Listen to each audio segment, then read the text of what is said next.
So you want to daily a G35 or 350Z. What is up, YouTube? dgwhip here back again with another video. Today I'm going to be talking about should you daily a G35 or 350Z or any car with a VQ in it. It's a good question. Definitely got some answers for you, and I'm going to answer all your questions, all your concerns. What are the pros and cons of dailying this type of car? And I've actually been dailying this for 3 years, so I can definitely tell you all about it, my experiences with it, and how good it is, what it's not good at, what it is good at, all that kind of stuff. But before I get into this video, I want to say thanks again for 1,000 subscribers. If you're not subscribed already, go ahead and subscribe down below. This G35 is about to be hauling some ass pretty soon. I got some plans. I'm keeping it secret for now. I want to just upload the video when it happens. And for those of you guys who have been following me for a while, I know I've been saying I'm trying to do stuff. However, like, the pandemic really messed things up, and I've barely been working up until like right now, but I finally started working full-time again, so hopefully this thing can be hauling ass and looking good pretty soon here, really soon. By the way, a little trick I learned for these headlights, you see how bad this is? A rag or a shop towel or whatever, put some oil on it. We're gonna rub it on the headlight. And look at how much of a difference that makes. Not 100%, not perfect, but it is way better than what it looked like before. I pretty much have to do this every time I wash the car though, but it's super easy, takes no time. This is just until I replace these headlights. These headlights are awful. I need to get them restored. I actually did restore them and then they went bad again. These headlights were just awful.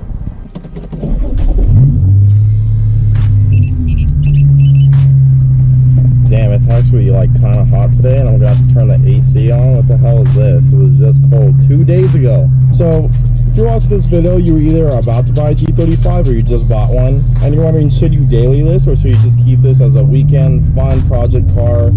You build it, you make it look cool, go to car meets and all that sort of stuff. I've been dailying this for 3 years, and I'll tell you, this is a good daily, and I'll explain why. This is very comfortable. I have no issue sitting in this car for long trips. I've actually taken this all the way to Sacramento from Las Vegas and back. So that's a 16-hour trip, and I had no issues. It was pretty comfy. As long as you have AC and heat, of course, that's no issue. I even have coilovers, and it really wasn't that bad. This car is not super techy by today's standards at all, but for this budget of a price and for the power, you definitely get a decent amount of features. You get cruise control. You get Bluetooth, I believe, in the newer models. However, you don't get Bluetooth music, so you can't play your music through Bluetooth, which sucks. You used to, like, it's a really outdated system, but sometimes it can come in handy for calls. You actually get a compass, which is pretty cool. That actually does come in handy, surprisingly, if you are a little turned around and you know what direction you need to go, but you don't know what direction you're facing. It can come in handy. It says NES because it actually, it doesn't have all 4 of the directions on at once, so it just says Nintendo Entertainment System on it. It's kind of funny. It has automatic climate control, so you can actually put auto econ and put you want 60 degrees. It'll just automatically make the temperature inside the 60 degrees, or if you want it to be like 72, it'll automatically adjust to make it 72 degrees. It's pretty cool. You also can use dual climate control. So say if you want, this actually has happened before, say your passenger is really hot but you're really cold, you can have the passenger have AC on, and then I can have heat. In order to play my music through Bluetooth, I actually just use this radio transmitter. It works. You do get a little staticky, but honestly, not too big of a deal. Definitely, if you're gonna run aftermarket sound system, you're not gonna want to run this. You're gonna place this whole system, but most people do anyway. This definitely has enough power for a daily. 286 horsepower to the crank, which translates to, it really depends on your car. It could be roughly 240, 230, 250, anywhere between those to the wheels. Stock. I am tuned, and I believe I'm doing about 270 to the wheels, give or take, so I'm doing about 300 to the crank right now. I have not dynoed this, but that's just what my tuner typically does. John from G1 Motorsports, shout out to him. So is this reliable? I would say so, yes. This is reliable. Minimal issues. Again, I've taken this on long trips. I've taken this to work. every day and back. I actually am using this car for work now. I have had a few minor issues. It's just very typical Nissan Infiniti stuff. My cam sensors were going out. You have to replace those. 150 bucks for all three of them, which was not a big deal at all. Just make sure when you replace those, you replace all three of those at once. I had an overheating issue. My radiator got clogged up, I think 6 months after I bought the car. But once I got that fixed, that was no big deal. And then after that, it was just very minor things, and I have been on the road most of the time. I've not been stranded anywhere really with this car, and it's been great. So obviously mine is modified. If you guys don't regularly follow me, I have a custom True Dual exhaust with Motordyne arc pipes and MagnaFlow resonators. I'll let you guys listen to it real quick.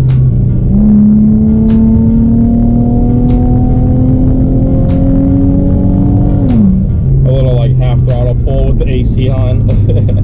The interior for the later models is actually pretty nice. Now my seats are really busted right now. I tried making them black and the black is coming off and it's not looking good. Don't look at it. But this definitely is updated, especially the dash, especially the gauge cluster compared to the 03 and 04 models. So if you're gonna daily one, I would say get a later model. They do look better. And mine actually has what's called the intelligent key. This only came with automatics. However, I actually don't have to stick a key in to start the car. I just turn this little knob here. It's like a push to start, but with the knob. This was like the technology back at the time with Nissan. And I can unlock the door without taking my key out of my pocket, and I also can lock it, so it's pretty cool.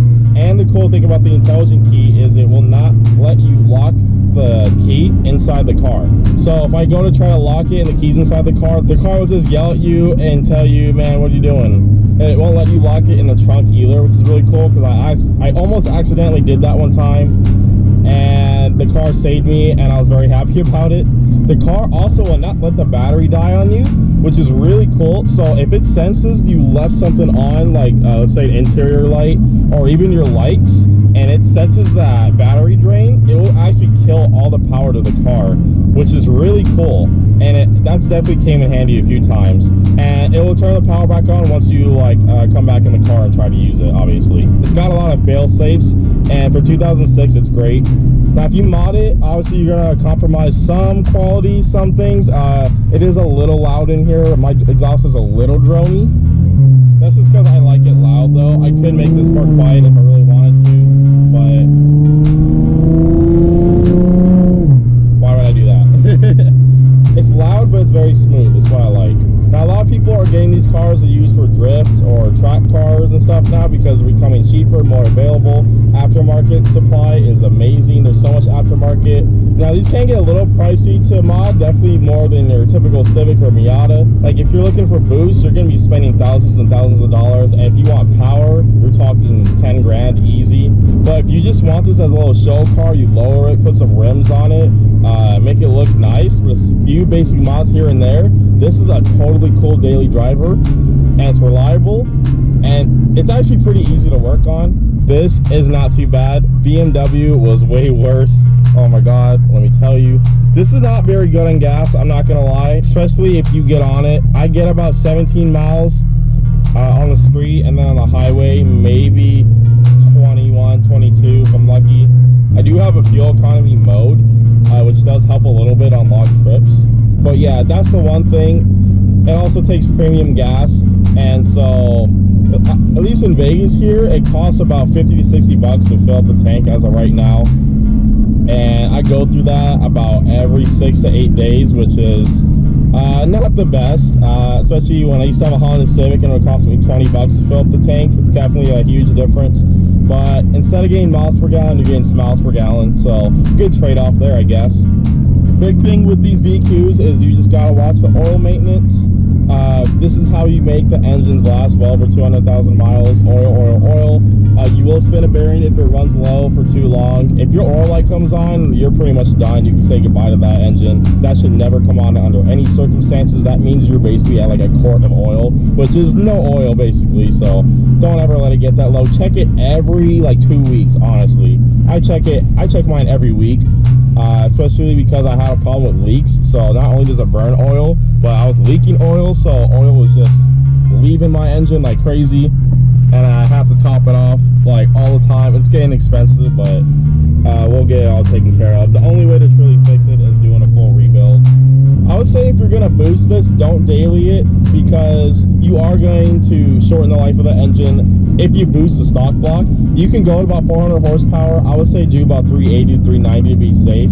However, usually the connecting rods are the weak point, so if you don't build the engine, those will usually fail at some point, give or take, especially if you're beating on it. If you run low boost, you can get away with it, but if you start pushing 400 or more, then those connecting rods are most certainly gonna pop. But if you build the engine and you want to daily it, go for it. So if you can handle a little less fuel economy, and maybe not the most techie features of all time, but enough to get you by, to get you to work, to school, or whatever you do, this is definitely a great car to daily drive. I've been doing it for 3 years, and I actually will probably not be daily driving this anymore after a few months, because I'm looking to get another daily, and I'm probably going to be I don't want to say it. I'm gonna tease you guys. I'm gonna be doing something. It's not the VR swap. I'm gonna hold off on that for a little bit, but I am going to be doing something really cool, unique, and special to this car. Just stay tuned, subscribe, like the video, and you guys will see very shortly enough. I am working full time again. I'm making money again, thank God, and it will be happening. And yeah, you guys can see I'm at 162,000 miles, and my car runs absolutely perfect, no issues right now. Besides that little oil pan leak, which is my fault. Apparently I didn't wait long enough for the gasket maker to dry, and it kind of pushed it out the sides a little bit, and it's leaking. But we'll fix that. I'm probably gonna do that tomorrow, actually. But yeah, you can get past the dumb stigma of like trumpet gang and stupid stuff like that. Definitely pick this up. You can get a decent used one for between 5, 7, 8 grand for maybe like a low mileage one, like 80, 90,000 miles. And then if you don't mind a little mileage, like 120, 130, you can pick one up for 5 grand, 5,500. And it's definitely a good deal and a good bang for your buck, especially if you're young and getting into the car scene and you're looking to pick up a decent car after your hand-me-down or something. This is definitely a great option. But yeah, I hope you guys liked this video, and I hope you guys enjoyed it. Subscribe if you're new to the channel once again. Thank you guys so much. I will see you guys next time.